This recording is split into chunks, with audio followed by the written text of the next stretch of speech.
Hi, my name is David Workman, and thank you for tuning into the video. In the video, you're going to hear from a friend of mine. His name is Billy Newman. He's a longtime member of Vista Elks Lodge, 13 years to be exact. He's also 89 years old and full of as much life as you can imagine. He's got great stories, and you're going to hear a lot of them coming up right now. All right, I'm here online with Billy Newman from Vista Elks Lodge. Billy, how are you doing today? Hey, I'm doing fine. This is Monday, and everybody hates Monday, but I kind of love Mondays to start the new week. Is it a busy week for you? Is there one day different than the next for you? Well, it kind of, once you get into things, and there's so many things to get into at this age, it seems like they all run together, and pretty soon Friday pops up, time to go dancing, and then you relax on the weekend. How long have you been retired, Billy? Well, I retired the first time when I was 58. That's 31 years ago. I got bored and I went back to work at 62. I retired again at 64. And again, I got bored and I went back to work in the wholesale beef jerky business. And then when I moved here to San Diego, or in Valley Center, near San Diego, in 2008, I finally retired. And guess, yeah, you guessed it. I'm back selling wholesale beef jerky again. I've tried your beef jerky. It's really good too. Well, we do a big job in it, and it's a non-physical type job. I do most of the business over the internet, and of course, my son helps me. I'm just not really wanting to get out there and run around in a truck and sell, make direct delivery to stores. Although I made a delivery today in Palma Valley.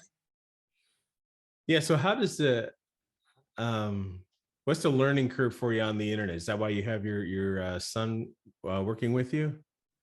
Well, eventually, I got X amount of years left. No one knows, but he has a roofing company.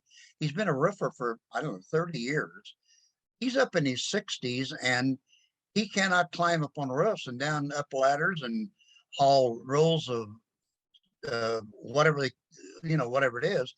They weigh about 100 pounds up and down a ladder. He's got to have something he can do that's less physical. And the beef jerky business would provide that. Well, it sounds like it keeps you busy. So that's a good thing. It does keep me busy and keeps me happy. Yeah, it's never boring, right? Never boring. I haven't had a boring day. I don't know, 30 years probably. How long have you been an elk? Just it was Vista Lodge where you joined, or did you Yes, join I it? joined Vista Lodge. My co-sponsor was what was her name? Not Hazel, Blanche. She passed away. She used to be the greeter, very nice lady, and she I was actually came there as part of the singles group, and she said if you liked it, I said love it. She said, why don't you join? I said great, I'll join. That was 2008. Oh, okay. All right. 13 So years. that would be what, 13 years ago, I guess. 13 years. Yeah. And what do you enjoy about the lodge? Because you're there a lot. Well, what I enjoy about the lodge is, first of all, it's the people. They're really a lot of nice people there, and it's good to sit down and talk about everyday stuff that we all go through and that we enjoy, and sometimes days that aren't good. They're very good to talk to. I've met a lot of good friends there. I enjoy the food and beverage, of course, and most of all, not most of all, but also enjoy the entertainment. I enjoy dancing, and they have a lot of good entertainment, and there's something to do there every day. That's the important part. Every day you can do something at the Elks Lodge and see your friends at the same time. It is an active lodge, that's for sure. It So, is. let's go back. Did you are you originally from Vista, or where were you born and raised? I was born in Terre Haute, Indiana, June 17th, 1932, and I'm 89 years old. And I was raised on not literally a farm, but my father did a lot of farming. Uh, During the war, we were all encouraged to farm as much land as you could to raise food for the servicemen and also for home. So we had lots and acreage all over town, even in the river bottom, growing corn. And I'll be honest, I'm not I'm not cut out to be a farmer, but but I got a quarter a day, so that wasn't bad. I had a little spending money 25 cents. a day. Yeah. Wow, that's the wages have gone up. Yeah, yeah, they've gone up a little bit. And so, but see, at that time, at that period, which was the early 40s, uh, candy bars were a nickel, and you could buy all kinds of things for pennies, and just money was went so much further. Yeah, right. Well, that's for sure. Everything has changed price wise. What was it like being, I guess, a young teenager during the war? Well, in grade school, the better grade students, when I mean to say is the students that were doing well in class, especially fifth and sixth grade, we had 2 days a week that we went out through the neighborhood with a wagon uh, that we furnished, and we collected newspapers, old license plates, tires, anything that could be used in the war effort. And when the war broke out, I was 9 years old.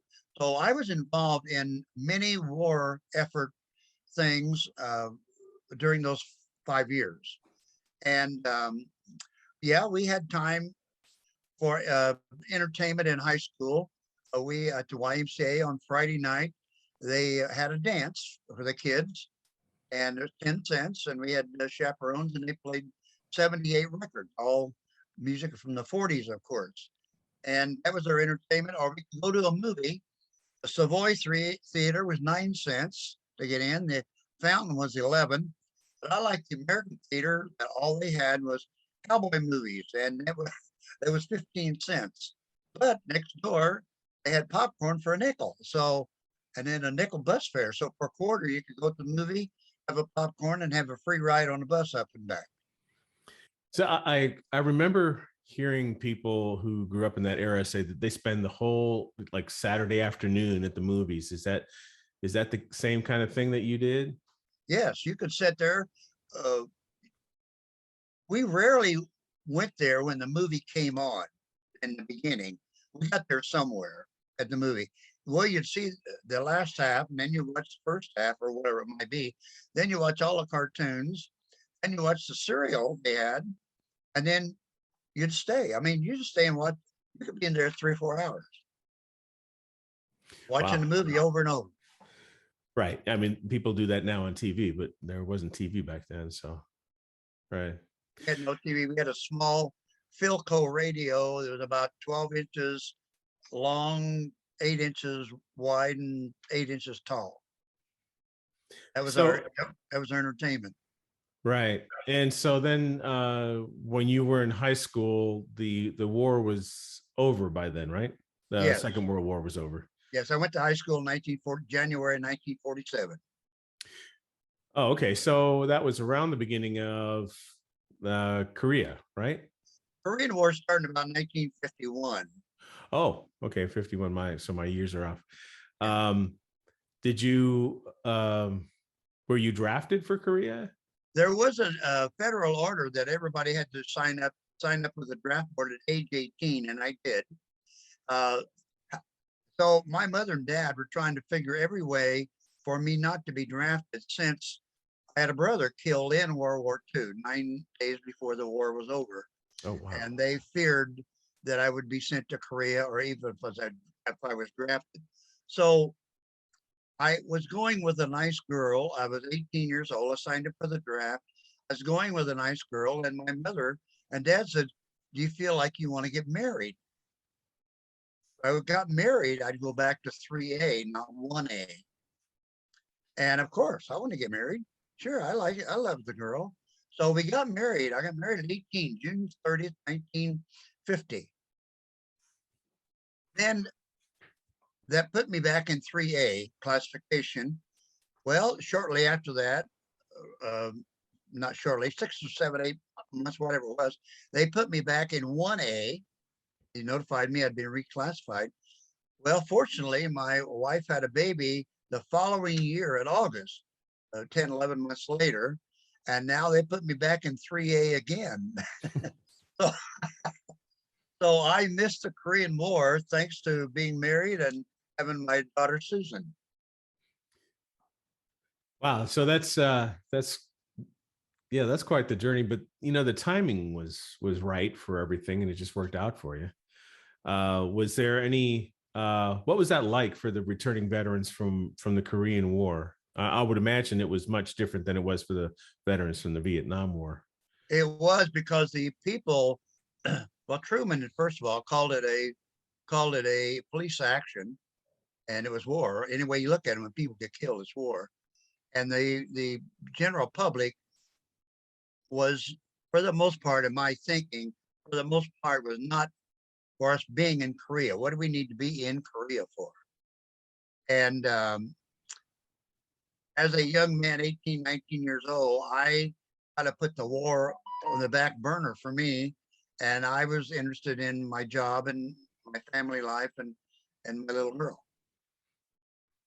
Right. So, what were you doing during that time? What was your vocation? In high school, when I was 15 years old, and I graduated when I was 17, the A&P store, Atlantic and Pacific grocery stores, big on the East Coast, but we had 3 stores in town, 2 stores in town. They put an ad on in our blackboard in school, said they were hiring box boys, and I thought, well, I'll go over and apply to that, and they hired me, and I was trained as a box boy and went to work in their new store out on East Wabash at 45 cents an hour. And I thought, wow, I'm making a lot of money. So I was a box boy there for over 2 years. When I graduated from high school in January 1950, they asked me if I would like to work full time. I said, sure, I'd be glad to. So I went to work full time, and now I got 65 cents an hour. I mean, I'm moving right up. then, then they sent me to checker school. They sent me to marker school. They sent me to 2 or 3 schools. And each time I completed that schooling, which was usually about a week, I got another 10 cents an hour raise. And eventually I got to almost $1 an hour. I thought, wow. And I was working out pretty good. So I worked for A&P after I got out of school, I worked for A&P until I was almost 20 years old, became a grocery manager and also an assistant manager of a store, and decided that I needed a new life, a new area, a new adventure. So I loaded everything I had up, including the wife and the baby girl, everything in a car, a 1937 Pontiac. This was in 1952. And I drove 2,300 miles to Long Beach, California. When I left Terre Haute, I had $90 and no job. Why Long Beach? My sister lived in Long Beach, and I knew I had a place to stay. And I got there on a Friday, and Monday morning I had a job. Oh wow! What were you doing? I went to work with my brother-in-law as a carpenter apprentice. I love that work. I love that carpenter work, and I was in that about 5 years. But it was so hit and miss. If it rained, we'd be out of work. We couldn't work for the day. And one particular year, I was in it about 5 years. One particular year over the Christmas holidays, I worked 2 days a week for 5 weeks in a row, and I couldn't maintain. So I thought, well, what do? I go back in the grocery business and working 5, 6 days and making decent money and getting by okay. Well, yeah, because I know you have a sales background. Yeah. So you were in construction for a while. How long were you in construction? About 4.5 years, enough that when I retired one time at age 75, I think it was, I bought a 30 acre, no, I bought 5 acres on a 30-acre lake up in near Barstow, and I built a brand new house, a 2,200 square foot house. My wife always wanted a new house. I'll build you a new house. So that carpenter work really came in great. I did all the wiring, all the plumbing, did everything but pour the concrete, put up the drywall. That was 1975. No, that was in, let's see, the exact date would be 1993. So it's 27 years ago, 1972. Okay. All I right. was, well, it was in 1993. So that like 27 years ago. Right. Right. That'd be, And how did you transition from that into sales? well, in the meantime, when I was in the market business, I was talking one day to a guy named Bob Stewart, and he was a potato chip man for a local potato chip company delivering to the stores. And he said, Bill, you ever think of getting into sales work? I said, well, I like sales. I mean, I like talking to people. Let's put it that way. He said, we're hiring drivers down at the plant. So I went down and they hired me as a potato chip man, route sales. The definition of it was route sales. And that was about 1956 or so, in there somewhere. And from that point on, I was in sales the rest of my life. Right. And in chips and such. But the other thing I know about you is that you have an entrepreneurial side where you kind of um, come up with ideas or different ways of packaging. Did that come through the route sales? Did that come as a result of the route sales?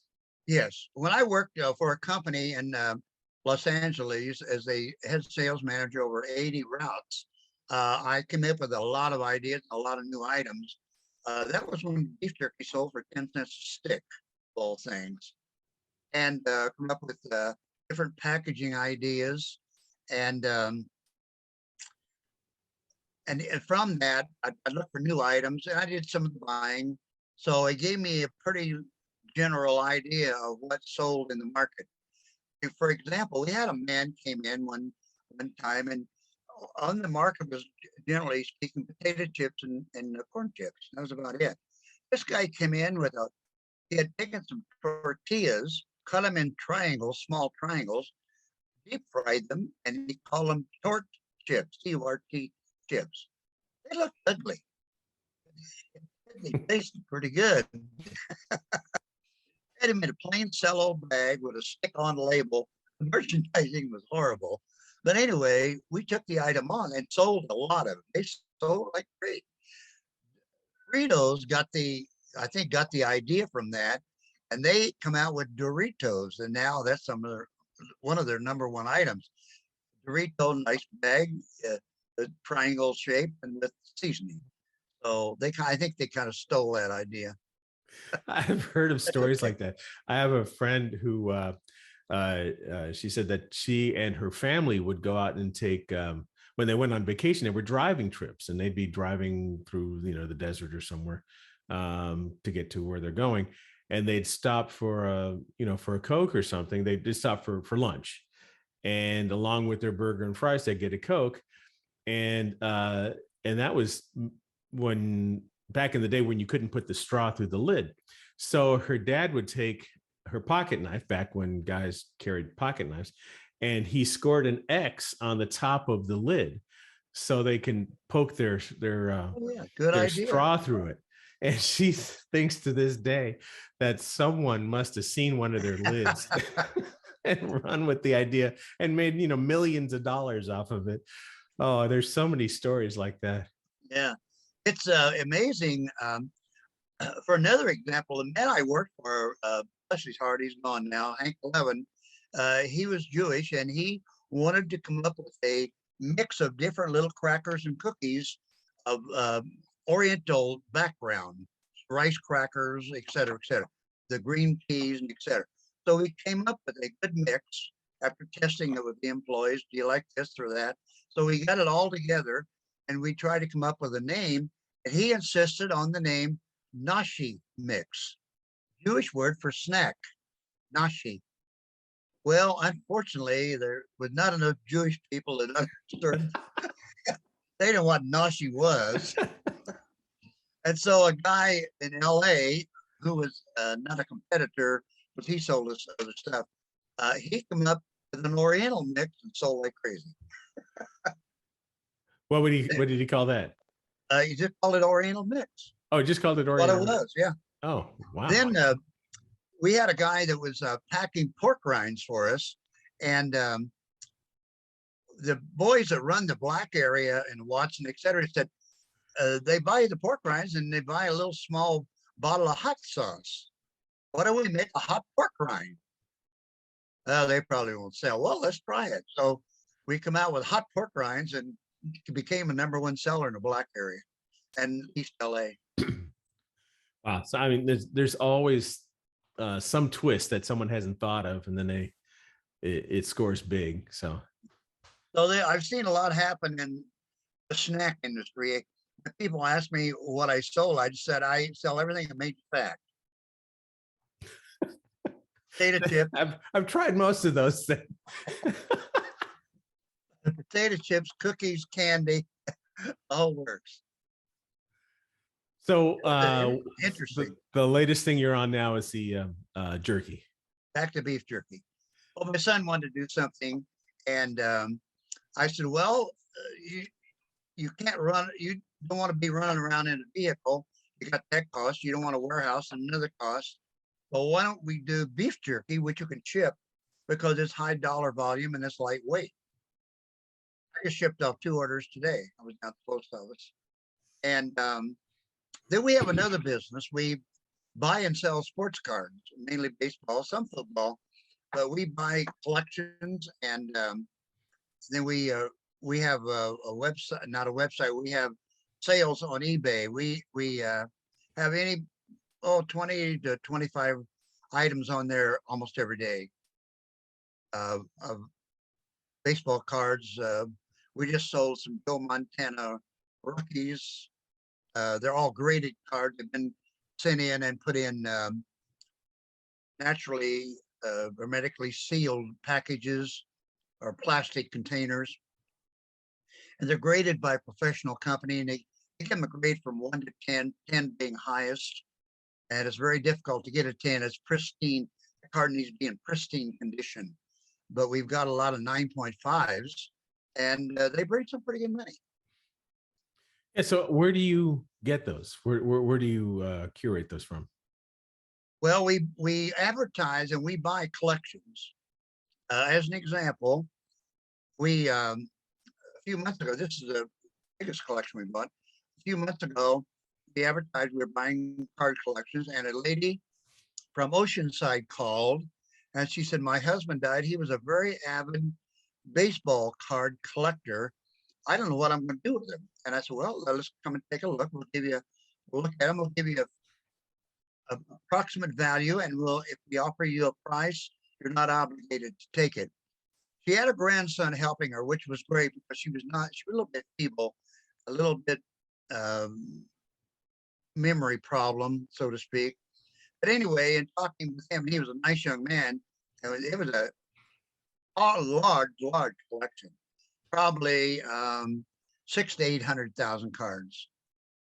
And I said, "What do you estimate it's worth, or what do you want for it?" He said, "Well, we estimate it's worth about $100,000." And I did not disagree with him. So we want to get 20,000. We didn't quite pay that much, but we bought the entire collection. Okay. And then when you get those, are those like Topps cards, like for the year? Topps, yes, Topps, Donruss, Upper Deck. And I'm assuming he had like the whole year already, just all in one assembly. No, what they don't. He didn't collect the year. He specialized in rookie cards, which brings the highest price. For example, we just bought a Mickey Mantle rookie that would only grade about a 3, but it's a 1951 Mickey Mantle rookie. It's worth $9,000. I mean, on the open market. My son just bought 3 cards, 2 Babe Ruth and 1 Lou Gehrig from the 30s, and he paid $7,500 for the 3 cards. Wow. So that sounds like a deal. 2 Babe Ruths and a Lou Gehrig. The going price on eBay for those 3 cards is about $20,000. He buys them for long-term investment. At 89, I don't buy nothing for long-term. I don't even buy a new shirt. I may not need it tomorrow. Yeah. Oh boy. So, and you've come through your medical issues this past year, right? You've had I've had a lot of them this year. Yes, I had a COVID in September. I got through that, and then I had a pacemaker put in early in the year. I have a history of having bronchitis. Had that twice this year. I have really, really knees that hurt constantly. I get gel injections into my knees every 6 months, and but I went to the heart doctor Monday on the 8th. She says, "You are doing fantastic. You have no restrictions to what you want to do. Go out there and live it up." So I'm living it up. Yeah, I mean, you look great. And when I see you around the lodge, you're sharp, you're moving good, you're looking great. In fact, now it looks like you're back to 100%. I am. I'm back. Well, that's I, good to hear. I mean, that's I put a that's a wonderful thing. I put a little note on Facebook, and my kids and grandkids all read it. And I said, I'm back. I'm dancing twice this week, and got a party to go to on Wednesday. And my phone is open if anybody wants to call me and something going on. Yeah, your dance card is full. Huh? Yeah, my dance card is full. Yeah, but I have a huge family. I have a huge family. You wouldn't believe it, Dave. I might have told you. But did you had more than the one daughter? I had 7 children. Wow. 7, and 2 of them passed on, David and Susan. But they had children, of course. But in total, with those 7 children, I was one of 7. I had 7, and one of my daughters has 7. But in total, and this number I'm going to give you does not include a baby due next month. Jillian, she's going to have a baby, and Jessica is going to have one in February. So without counting those 2, I have 74 grandchildren. Oh my! Wow. Yes. 74. I have, and in that group is 6 great 5 generations. How many greats? 6. Wow. And so the 74, can you, would you be able to give me the names if I asked you? I could get 90% of them. Some of the youngsters, like Jenny lives in York, Linden. I haven't seen her for a couple of years, so I forget. I know she has one named Sydney and one named Tyson, and I don't know the other 2. And then I have a granddaughter, Robin, who lives in Laguna Niguel. I haven't seen her for 2 or 3 years. She has Emma and Taylor. That's 2 of her 4. Mm-hmm. And but there some that I can't name. But sure. I got to a point where I couldn't remember all of them, so I made a file and put all their names down. Sure. Now, do most of them live in the area, or are they out of the area? Yes, they do. I do have some in other states. I have my one grandson did very well. He's graduated from the University of Virginia, and he's now a professor at the University of Illinois. He comes to see me twice a year, summer, and he'll probably be here Christmas. And then I have 2 granddaughters. One's a graduate of St. John's University in New York, and the other one's a graduate of Marquette from Wisconsin. And they're into their own private little entrepreneurial type things.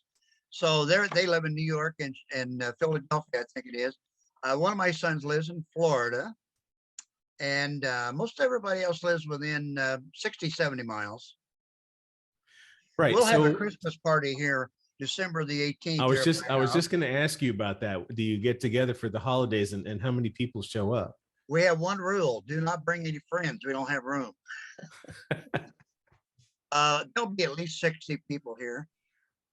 At your place? Yes. Wow. Okay. So and you must have a big place. I have 2 acres, so plenty of parking. Right. And house is about 2,000 square feet, but out in the front, I built a deck, 24 by 24, that'll hold 40 people. And then we got the house, of course, and we got other shaded areas, because we have a family reunion here also in June, the Saturday before Father's Day. And a big turnout, and everybody brings food, and we sing and play music, and we have some entertainment. And most of the time it's generated by people in the family. Wow. I mean, that sounds wonderful that you have such a big family, 74 grandkids. And wow. And I got one big deal coming up. Maybe you can kind of help me out a little bit here.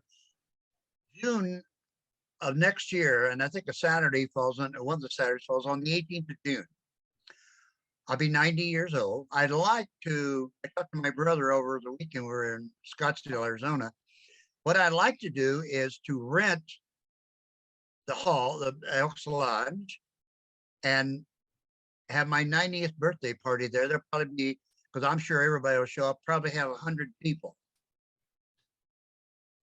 Yeah, and you also have a son who has an important birthday, is like 70 or something like that. And then there was like 3 occasions that were significant that all happened at the same time, right? Yes. Well, I'm going to be 90. My brother's going to be 85. Oh, 85. And my son is 65, and one of his sons is 60.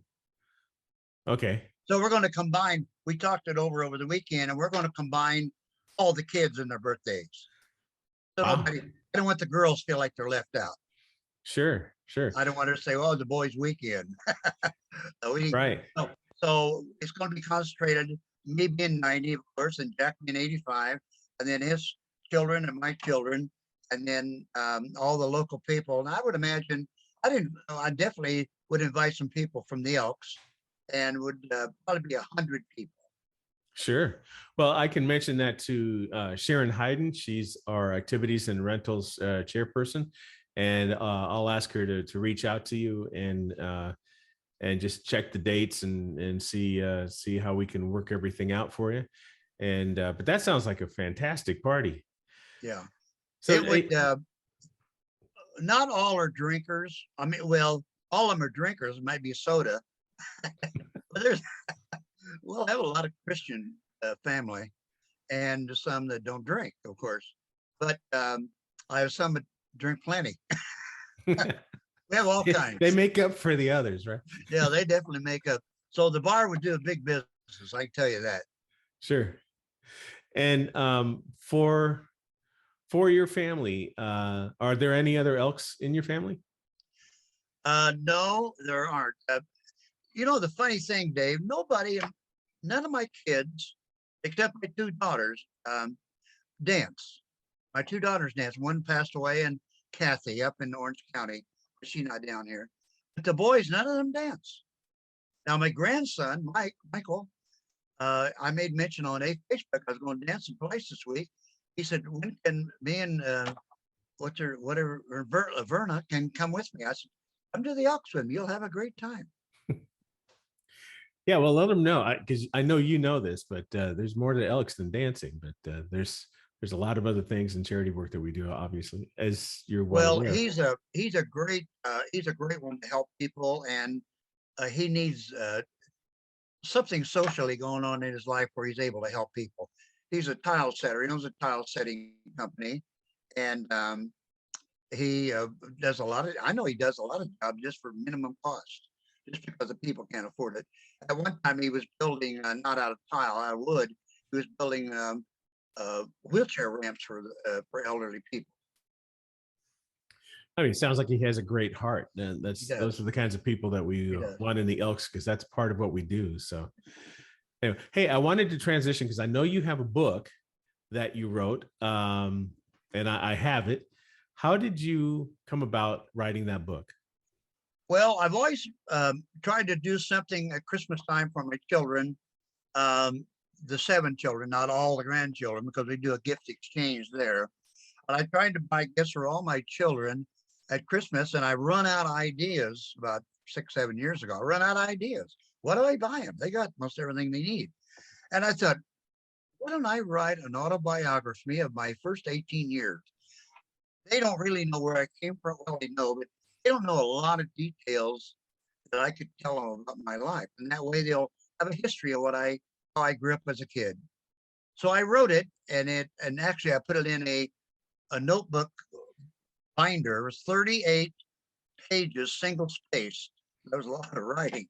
And in the back, I included 4 or 5 pages of photos that I dug out of, from wherever. And they loved it. They said, "Dad, that is terrific." So then it encouraged me to write the book that I gave you, which I think is 50 True Stories. And it's 50 true stories that happened in my life. Most all of them are unusual. It's back when I remember when I was 2 years old. It was just different things, and some are hilarious and some are very serious. And movie stars that I met, cars that I owned, all kinds of stories. And they loved that too. And what's their favorite story out of the book? Well, the favorite story, I guess, was when I was 2 years old. We live on 2901 South First Street. I was 2 years old. I remember this very distinctly. My dad would stop by Wadley's hatchery in the spring, almost spring, and he would buy boxes of baby chickens, live chickens. They're little babies, 2 or 3 days old. And there'd be in a square box about 24 by 24 by 6 inches high with holes all punched around the side. He usually buy 25 or 50 at a time.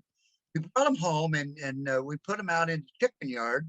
And of course, occasionally we'd have a cold night, and not all of them survived, unfortunately. And so each morning, I would go out there with my dad, and we'd find a dead baby chicken, and we would throw it out in the field in some brush, and the wild animals would naturally find it and devour it. Well, one morning I woke up and I thought, I'm going to go see if any chickie, I call them chickies, if any chickies were dead. And sure enough, I found a chickie and he was dead. And I picked him up, and I didn't want to walk out in the brush. So I thought, I'll walk out to the road, a brick road, First Street, in the brick road, and throw him across the road.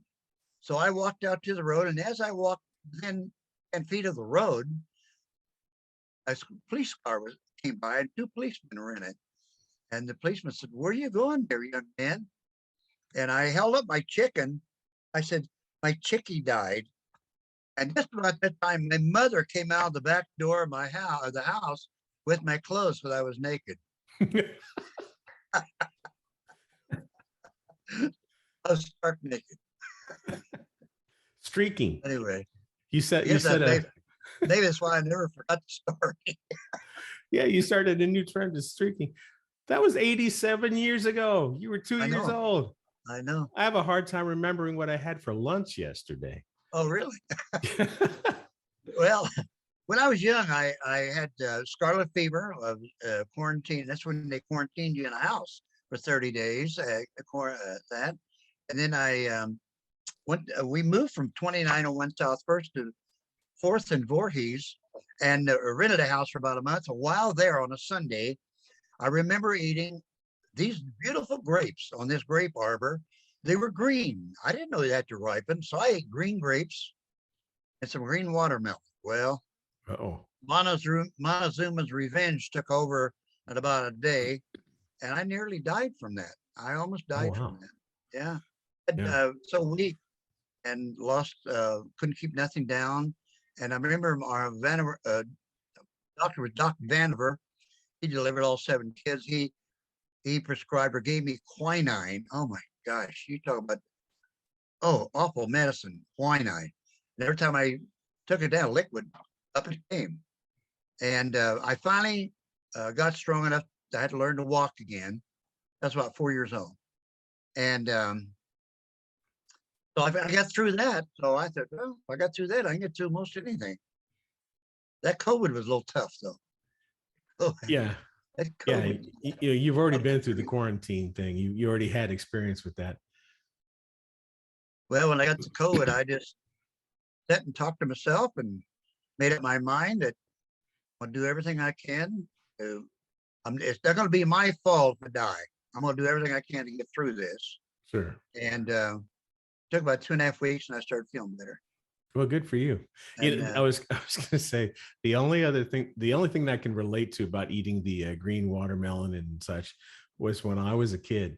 I ate what I thought were just a sleeve of chocolates, like a Hershey's bar, and it was chocolate. It was chocolated X-Lax. Oh, and oh, that'll get your attention. Oh, it sure did. Yeah, I remember the The I chocolate kind of remember Ex-Lax. that actually. I remember the chocolate Ex-Lax. I don't see it anymore. No, I don't think they have it anymore, but that left a mark. My mother and dad, unusual. My mother, it's unusual. They were both born in the 1800s. And people say, really? Yeah. Mom was born in 1892 and dad was born in 1890. They got married when mom was 16 and dad was 18. And so I asked my mother, I said, well, Mom, where did you and dad live? What did you do? She said, he worked for Mr. Blackburn, a farmer. And Mr. Blackburn gave us a one-room house to live in free. It had a dirt floor, no water, no electricity. Wow. And she said, Dad worked 6 days a week, daylight till dark, and he got $20 a month. Now they were there 7 or 8 months and they saved $120. You got to be kidding me. How'd you do that? Well, she said we ate mostly corn out of the field or other vegetables in the summer. And she said, I said, well, you get sick of corn. She said, well, what I did, I put it in a skillet and fried it with some lard, not oil, lard. And they were crunchy. I said, Mom, you invented corn nuts. You just didn't know it. That was an amazing story. Right. $20 a month. Right. Where you grew up, you didn't have to deal with outhouses and things like that, though, right? Yes, I did. Oh, you did? Oh, yes. We did not have an inside toilet nor running water. And we did not get that till the early part of World War II. Mr. Stadler came down and they had, first of all, we didn't have a sewer down our street. And I remember the WPA people in the late 30s going down the middle of our street, digging a hole and putting in the sewer line. When they did that, Mr. Stadler came and helped my dad build a bathroom and put in running water. Wow. Because we had been having our water with a pump, a little countertop pump in the pantry, and that went down to a well. And so each night you had to make sure you saved a bucket of water to prime it in the morning. You wouldn't have the water. So for baths, we had the old famous #3 bathtub and 1 kettle of hot water and 3 kettle of cold made a pretty good temperature. Just try to be the first, second, or third person to that. It gets pretty murky. I guess that would make a difference, wouldn't it? What's a #3 bathtub? #3 wash tub is actually. Oh, #3 wash tub. I meant wash tub. Yeah, like the old washers used to use. They're about 18, 20 inches high and probably 36 to 40 inches diameter. They're galvanized. Oh, okay. I think I know where you're. You know what I mean now? Yeah. So anyway, then when we got the bathroom, I couldn't get over how this thing automatically flushed. All you do is push this little handle. So I got the kids in the neighborhood for the first couple of weeks, and nobody had a bathroom. I said, for a nickel, I'll show you a trick. always an angle to make some money. I made about 30 cents. Boy, I was in heaven. I'd go in and let them flush it twice. Oh, that's pretty funny. Oh, can you imagine? Can you imagine if you had a bidet back then? I know. So I figured I was going to be a salesman from then on. But my dad taught. You were. My father only went to 3rd grade. He couldn't read or write. He could almost sign his name. It'd be almost illegible, but he could make an attempt at it. He worked for the same company 33 years, the Terre Haute Paper Company, Weston Paper Company. And somewhere around 1948, when I was about 16 years old, he had been there, I don't know how many years at the time, but quite a few. And he said, I have a chance to become an engineer over there. But he said, I've got to be able to pass the test. And he said, I got this engineering book. It wasn't thick. It was a pamphlet, maybe 50, 60 pages, maybe. About like one of the books I gave you, Dave, something like that. And it was all about engineering, steam, and et cetera, and boilers and so forth. So I said, Dad, why don't I read a page to you each day? You can't memorize it word for word, but you can visualize and get the general meaning. And so we did that. So every night after school, and I got home, and when he was not working, I would read one page and he would go over it. I'd reread this, go tell me that part again, reread that. So after, I don't know, whatever it was, 30 days or so, 90 days or so, whatever it was, he uh, had put in an application to take the test. And they said, okay, we're going to take the test. And he said, it's a written test. I said, ask for an oral test. And they said, oh, okay, we'll give you an oral test. Same thing. He passed and became an engineer, second degree engineer, steam and turbines and all that sort of thing. It's a paper company. Wow.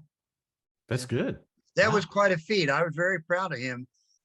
He like when he brought his check home, my mother always signed his paycheck. We and her and my little brother and mom and my little brother and I would go uptown. First thing we do is go to the bank, cash the check. Then we go down a certain place and pay that bill, and go here and pay some bill, and go to Woolworths and set at the counter and get a 10-cent hamburger and a nickel Coke. That was our treat for the day. Well, at one time, Mom was sick. She was very ill, and Dad says, Bill and Jack, you guys go with me. We're going uptown. And Mom had written out what he was supposed to do. So we went to the bank. Went to the bank and it wouldn't cash it. So this is not Mr. Newman's signature. Well, because Mom always signed it. She had good luck, good writing. They would no. So he was trying to tell him he was. And I had to tell him, I said, he can't sign his name. I mean, that's what he does. His name is Ferdy, Ferdie, Ferdy Newman, but he can't sign his name hardly. You know, that sort of reminds me that a lot of people who can't read, or like your father, what they compensate that with an amazing amount of common sense and just an ability to see things and understand. Give you a good example, Dave. We had a chicken yard, fenced in chicken. We decided one spring we're not going to have chickens this year. We're going to spade up the chicken yard and we're going to put in vegetables, grow our own garden again. We got all this other garden, but we're going to grow some more at home. So anyway, we're out there, Dad's spading it up, and as he turned each spade full of dirt, it was very fertilized, etc. There was just hundreds of fishing worms crawling everywhere. He said, go down the basement and get those wooden flats, and they were probably 12 by 20, about an inch high, inch deep. And he said, get those coffee grounds that your mother saved. Why, Dad? We're going to save these worms. What are you going to save worms for? We're going to sell them. Dad, anybody here can dig up worms in their yard. You know, you turn a spade full of dirt, you got worms. Do what I say. He didn't have much patience. Do what I said. I said, okay. So we got the flats, and I put a layer of dirt, okay. Layer of coffee grounds, okay. Yeah. Layer of worms, okay. More dirt, layer of worms, more dirt, layer of coffee, layer of dirt, okay. We must have filled, I don't know, 15 or 20 of those flats. In the meantime, Dad smoked Prince Albert, and he bought the small cans, and they're metal, and they had a flip lid on them. I don't know if you remember those or not. I do. He saved those. He saved everything. In July, around July 4th, when it was 95 degrees, hadn't rained for 3 or 4 weeks or whatever it was, and he put a big sign over by the end of the bus stop, fishing worms for sale, and put our address. And now we put a dozen worms in each Prince Albert can and sold it for a dime. We sold a lot of worms. So I learned something from common sense right there. So because of the drought, the worms, they went down 3 or 4 feet deep. Yeah. Wow. And as a kid, we killed all our own pork. I helped butcher a mini pig. You shoot them and you give them an ear of corn, and as they're eating the corn, you shoot them and you put an imaginary X in their forehead, and you shoot them, and then Dad jump in and cut their throat, let it bleed out, and they would drag them up on the back of a little truck, and take them home, and then we would slide them down in a barrel of boiling water. We'd start that early in the morning, up onto a wooden table, and we'd scrape all the hair off of them. And he always gave me the head part to do. That's the hardest part. That the ears and the snoozle. And once that was done, he would we make a trellis thing, and he would string them up and then cut them, make hams and so forth, etc. Well, I'm how sorry. did you preserve those? Because you Okay, didn't have refrigeration. Glad you asked. On the back porch, he took about 6 feet of the back porch and closed it, and put shelving in there, and we called it the meat house. And of course, you only kill the pigs in the fall. And the hams were all sugar cured. The bacon was sugar cured, and we laid them in on those shelves. And then, of course, when it got cold from early November or even sometimes October, it was cold around through March, and we didn't. And by that time, we'd have all the meat eaten probably. But one pig we killed one time, the hams, he weighed over 500 pounds. It was huge.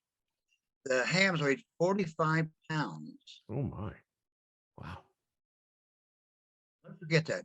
I thought that pig is so. Oh, we had a guy named Mr. Moody, a neighbor, would help us, and then my older brother Richard would help us. And it took 3 men and a boy to move that pig. I'll tell you, he's huge. Well, we killed a lot of pig. We killed all our own meat there for years. And did you sell any of it? No. Well, I take it back. We did. We sold the head. About a block, 2 blocks from my house was a plant that made the railroad ties. Creosote, railroad ties was soaked in creosote, and they laid rail on them. And over there, a lot of black people, a lot of black men worked there, a lot of other guys in the South. But there was one guy there that he would always find out where butchering pigs, and he'd buy the head. They wanted the Joel bacon and the brains. Oh, that's supposed to be some good meat too. The cheeks. And Dad would sell to him cheap. And boy, one hog weighed 500 pounds. Head was huge, unbelievable. Yeah, the whole thing is huge. That's a huge pig. Oh my gosh. Yeah. You know, when I was growing up, in my family was Puerto Rican, my grandmother would do a lot of cooking and such. I grew up eating pickled pig's ears and pig's feet and such. And ham hocks, pig's feet, sure. Yeah, I don't know that I do pickled pig's ears now, but I didn't think anything of it. I thought they were pretty good. We made our own pork rinds. We rendered our own yard, our own lard in the yard. We made our own sauerkraut under a big tree out in the backyard. My mother canned every kind of vegetable you can think of: beets, pickles, tomatoes, corn, everything, green beans, peas. And so I was never hungry or never cold. Only when I went to the outhouse in the winter. But my dad was very thoughtful. Every spring he wallpapered the outhouse.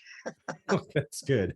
That's good to know. I thought, oh man. So did you have a little lantern or something to walk you out there? Well, yeah, we had flashlights. And then we had a signal device. The clothesline that my mother hung their clothes out on, we had one line to run from just up above and to the side of the back door to the outhouse. And then if somebody were out there and you had an emergency, you took a big spoon to beat on this wire. You were inside, you definitely heard it. Yeah. Hurry up. But we had a 2-holer, so a lot of times my brother and I were out there together. That's you just wonder how we ever did that, but we did. It's family, you know. You can get away with that with family. Yeah. Well, it was crazy. We had a lot of fun as kids, though, and we're taught to go to church, and I was in the Boy Scouts. That was a great experience being in the Boy Scouts, and that I think there was a story in that 50 story book that about our little neighbor boy, Jackie Devine, that drowned in the river. He was 9 years old. He was the best buddy of my little brother. He drowned in the Wabash River in a where the river cut in and had a little island out there. And he wanted to swim out to that island, and when actually could have went down to 50 foot south there and walked across, and he drowned. And my brother and I showed up, and two other boys showed up down there about 10 minutes later, and his little friends told us. So I couldn't swim. I got out on the end of a log with my brother holding it, and I'm holding on the log trying to find him in, I don't know, 8 or 10 foot water. I couldn't. I sent one of the boys back to Jackie's house to tell his mother and dad. And the fire department, of course, and all the rescue equipment showed up. And in that small space, which was probably 100 foot long and 30 foot wide, it took 4 hours to find him. And they had men in there with boats and grappling hooks and et cetera, et cetera. They found him. Of course, he was dead, you know. That was quite a shock for our neighborhood. We had 3 young boys drown in our neighborhood. Harold Huddleston was another one, and a little black boy that came to our Boy Scout troop. And there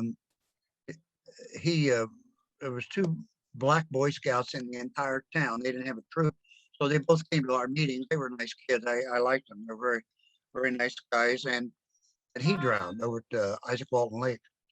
But just a part of growing up, you know, and we had a lot of we did a lot of things kids can't do now. We made our own fishing holes. I had a rifle. We all had guns. I got mine when I was 13 years old. I still got it, 22 rifle, Remington. That was my first gun. 22. Yeah, my dad took me out. You know, it's funny because we never had a safe for our rifles or anything. They were in the corner of my dad's closet. I knew where they were. Yes. But I would never go out. I'd never go in there when Dad wasn't there. I'd never go with my friends, and because Dad taught me early on, he would take me out to the desert, and we go shooting on weekends or something like that.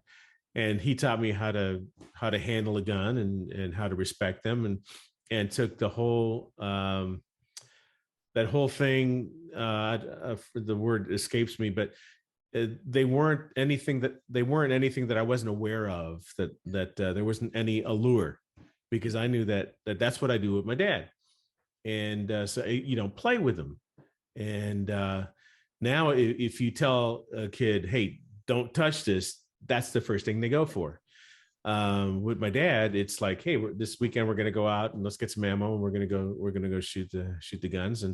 And so he taught me that. I grew up with them. I don't fear them. I don't play with them. They're a tool. But it's a different time. And California's a different space. First day I had my gun, I was so excited. But the first day was spent with my older brother and my dad teaching me the safety rules. And of course, the number one safety rule is if you hand somebody a gun, they're supposed to look at it and see if it's loaded. That's the first thing you do. I don't care if the guy just looked at it before. So a couple of times they said, "Well, let me see your gun." I'd hand it, and they check it, and they hand it back, and I say, "Okay." They said, "See, you didn't check it." First day, I went through misery learning to check the gun and to carry it, how to carry it, and so forth, et cetera. So that first day was kind of miserable. I said, "Man, is this worth it?" It was, of course. And I have no fear of guns. I like guns. I got 3 guns, and sure. They're safely put away, and they're accessible, very easily accessible. But I just hope I never have to use one. Right. Yeah. And the assumption is any gun is a loaded gun. That's right. Yeah. I mean, that's the first thing you got to learn. Absolutely. You know, I used to buy we'd buy a 22 shells long, a box of 50 for 50 cents. Oh my. Yeah, that's what we're at Bowles Grocery. 50 cent, penny a shell. Wow. Those days are long gone. I don't know what they are now, but I can imagine. Yeah. Yeah.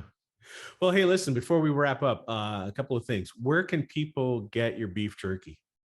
Well, they can, I have business cards, and the easiest and the quickest and the fastest way is for him to give me a personal call, 760-953-3262. And if they give me a call, I'll name all the flavors for them, and I'll give them a wholesale price. Oh, and it's really good. I've had a couple of bags of it.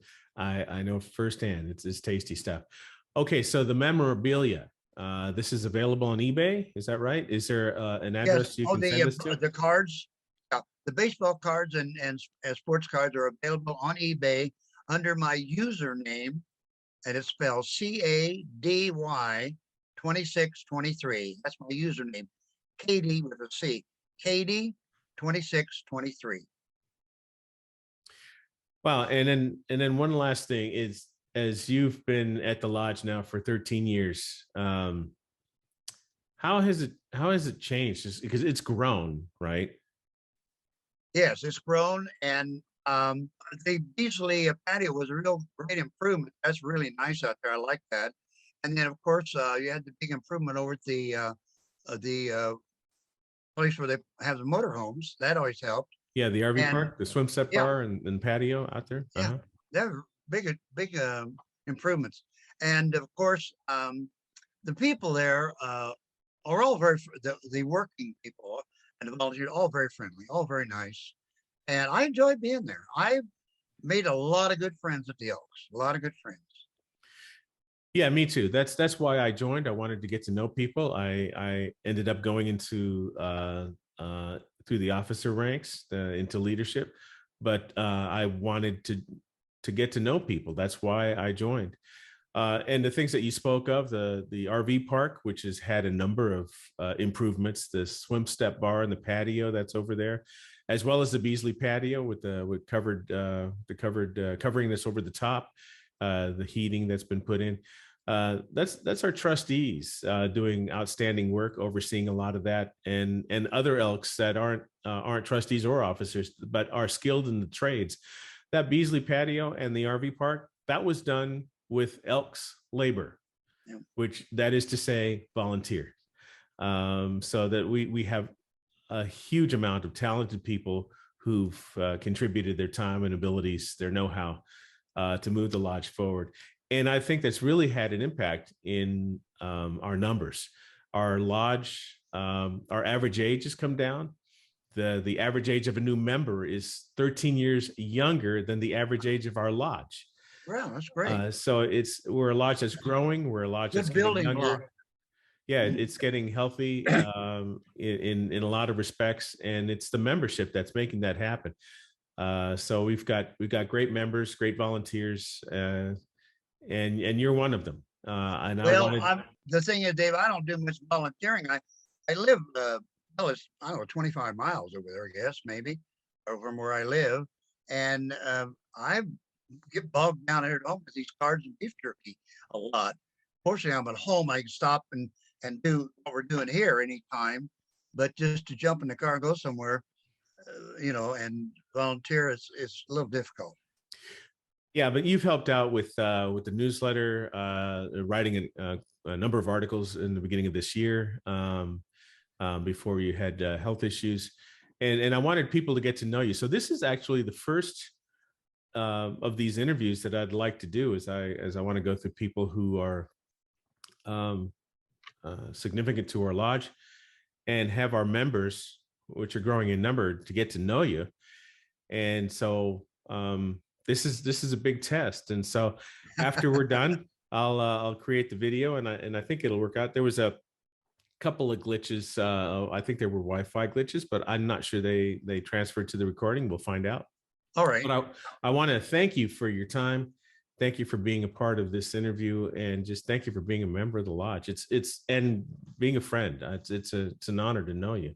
Thank you, Dave. I accept that as a very big compliment, and I appreciate it. Thank you very much. At the end of our interview, we just kept talking. We just had such a great time conversing with each other that after I said, okay, this is where the video ends, we just kept chatting away. It was so good that I thought you'd want to hear what we said next. So this is some bonus footage for you, Okay. Billy. So that dead air for a second is where I can transition out, and Okay. I'll do an outro. And I meant everything I said, Billy. It's just it's great to see you. I've those few times that I've been able to sit and just chat with you have always been enjoyable. And I knew you were the first person I wanted to get on this video. So Well, Dave, quite on people, of course, people have all kinds of things happen in their life, and some I've seen people that just carry a sour look about life. I don't have a sour look about life. I have enjoyed my life. The good Lord has done and made ways for me that when I thought I had no other way down, it changed. He made the way. And during that sickness, I didn't put it on there, but one night when I had that COVID, I lay in bed. I couldn't breathe. I was losing my air. And I thought, wow, am I going to have to call paramedics? Was that serious? And so something says, get up, go get a glass of ice, turn the light on, get up out of bed, turn the fan on, and strip down. And I did. And I stripped down, sat underneath the fan in my bedroom and ate that ice. About 20 minutes later, I got feeling better, went back to sleep, and I was fine ever since. wow. Now, Yeah. I don't think I would have thought of that on my own, to be honest about it. I Mhm. just I'm going to give credit where credit's due. Sure. Yeah. Yeah. That's a great story. And I'm sure there's many others like it in your life. I've got stories like that in my life. And that's just God kind of leading us through. Yeah. Yeah. I sometimes ask when I meet somebody, I sometimes ask, how many times in your life do you think you came close to death? And of course, you get a variety of answers. And I can think back where I could very easily have been killed on at least 3 occasions. But I'm still here. And I don't call that luck. I Yeah. don't call that luck. So, I mean, you could think back. I'm sure you've had instances in your life where you could have lost your life easily. Sure. I remember one time I was, I think, a junior in high school, and my parents had just gotten a brand new Volkswagen. Oh gosh, I forget the name of it now. Dasher. That's it. It was a Volkswagen Dasher, if you remember those from way back. And I was a senior in high school, and I had gone through a spell where I had, for some reason, I had just been vomiting every day. And then I went to the doctor. They couldn't find anything wrong. And then it slowly eased up. I had missed like 2.5 months worth of school, and or a couple of months worth of school. And it was easing up. And now later on in the school year, I was doing pretty well. And I got a job at a restaurant, a Coco's restaurant at the top of Sylvan in Portland, which is it's a hill. If you from Sylvan, if you go this direction down the hill, you go down to Portland into the city, and if you go down the other direction from the top of the hill down the highway, you go. I think gosh, forget the name of the highway. You go down to the hospital, and I thought, okay, so I was at work and I hadn't eaten dinner, but the smell of food got my juices going, and then it got me nauseous, and I went in the restroom and I threw up, and they had me just this sit down for a while, and so I sat down for about 20 minutes, and then I thought, okay, I'm feeling better. I'm going to go to the hospital and see if I can get something for my stomach. Driving my parents' brand new Dasher. But for some reason, to go to the hospital, I went down this way first to catch the freeway, and going down this kind of country road, this 2-lane road, but that wasn't marked. It didn't have a center line because it was just, the roads out in the country. It was just a piece of They're just there. asphalt. Yeah. And then I go down, and I was just going to roll down the windows and catch some breeze before I hit on the freeway and head back over the hill down to the hospital. Well, I fainted behind the wheel. Wow. And from the point where I last remember kind of going through this with the police, the car made a left-hand turn, then a right-hand turn. And but the police said my foot was on the gas pedal. So now I was carrying too much speed. After the right-hand turn, which I don't remember negotiating, the car just started fishtailing. It's just that would be what, oversteer, I guess. Yeah. And it went head on into the side of this retaining wall that was holding up this mountain where I was at. Because to go down the hill, I had to, go down to the side of the mountain like that. Well, I went head on. Well, the impact was such that it woke me up from having fainted, and the car recoiled, ended up going the opposite, ended up situating when I was done hitting the wall, came to a stop, and ended up facing the opposite direction where I was coming from. And my body hit the steering wheel, even though I had my seatbelt on, and the steering wheel was concave, and the steering column buckled like it's supposed to, I guess. And I couldn't really tell where the pedals were because they were kind of gone. And the windshield was completely shattered. And I should have been eating glass at that point, but it wasn't. It was completely shattered, but intact. Well, like I said, it woke me up. And I knew I needed to get out of the car because I could hear this going on. And in my mind, I thought, the car's going to explode. I guess I've seen too many films, too many movies. And I thought for sure the car's going to blow up. But I couldn't, in my state of shock, couldn't undo the seatbelt. And I remember distinctly to this day, just relaxing in my seat and in my faith, because I was born on Saturday and church on Sunday, I just remember saying, okay, God, here I come. And I just relaxed. And when I relaxed, my hand went down, and I somehow knew how to push a button to undo the seatbelt. I had to kick the door open, and I took another step, and I fainted again. And then the car came by and stopped and helped me out. I never have forgotten that particular moment in time. That was a gift from God, I think. Yeah, absolutely. Because I am not afraid to die. I'm afraid of pain. That's a whole different thing. But I had my moment where what's happened when how are you going to handle when you know you're going to die? Well, I know how I'm going to handle it, and because I've gone through that test, and that is the greatest gift. Talking about pain, Dave. About a month ago, well, after the COVID thing, I had a little blurriness in my right eye. A couple of years ago, I had new lens put in both eyes. They worked great. Wow. And I had a cataract, and I had that out, and a new lens. And they both worked great. Anyway, had this blurriness, been a month ago, maybe. No, been 3 weeks ago. So anyway, I better go in and see Dr. Lee and just have him look at me and see what the deal is. And he looked and he said, well, you've got the beginning of macular degeneration in your right eye.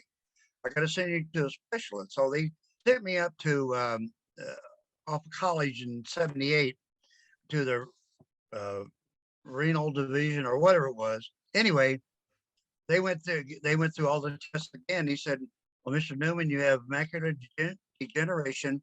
The only way we can improve it or hopefully correct it is that we're going to put you on a series of 4 needle shots in your eye. Whoa, you got to be kidding. And I said, oh man, you talk about scared. Now that gives me the willies just thinking about it. And I said, okay, if you got to do it. So anyway, and now I got an appointment on the following 3 days. I'm going to do the first one in 3 days. I couldn't hardly sleep for 3 nights. I just absolutely was scared to death. And I thought, well, when I get there, I'm just going to tell the guy I have a little tolerance for pain. And if this involves pain, I think I'd rather choose losing my eyesight. Anyway, he guaranteed me there would be no pain. I said, okay. There'll be a little pressure, but no pain. I said, all right. And he took that when they actually put the anesthetic, the deaden your eye, in 6 times. I said, put it in more if you need to. Whatever you got to put. I'm with you on that one. Look at a gallon jar, let it run in there. I don't care. And anyway, so he comes in to do it, and he sticks that needle in my eye. and it's got to shoot in the back part of the eye, and there was no pain, but you feel pressure. Oh, And and then when he got done, I could see like on a level, you see a bubble, yeah. a water air bubble. Hmm. It was floating around through my eye for a while, and they finally went away. I mean, for an hour maybe. And then of course you have floaters, a couple floaters. But I was so glad to get that over with. But I got to go through 4 of these. The next one is a week from tomorrow. Oh, you're in the middle of it. Yeah, I got Oh 3 more to my. go. Okay. Well, I had Well, my daughter-in-law drove me over. I said, I don't know what it entails. And I took a walker in case I couldn't see to walk. And on the way home, I thought, well, that's not too bad. So I'm going to drive myself. Be all right. Next week from tomorrow. oh boy. Yeah, I know. Yeah, I don't know if you I'm want to not drive looking forward. yourself, buddy. Huh? I don't know if you want to drive yourself, buddy. Yeah, I am. I'll be okay. Okay. Good All Lord right. said I could do it. Okay. Well, hey, listen, thank you again for your time. Okay, Dave. It's a great chat. And I really enjoyed talking to you. and same here, Billy. All right, listen, you have a great night and we'll talk to you soon. Okay, thank you. All right. Bye-bye. Bye-bye. Well, I hope you enjoyed the video. I sure enjoyed speaking with Billy and getting to know him even better. Stay tuned for more videos like this coming your way. Thank you.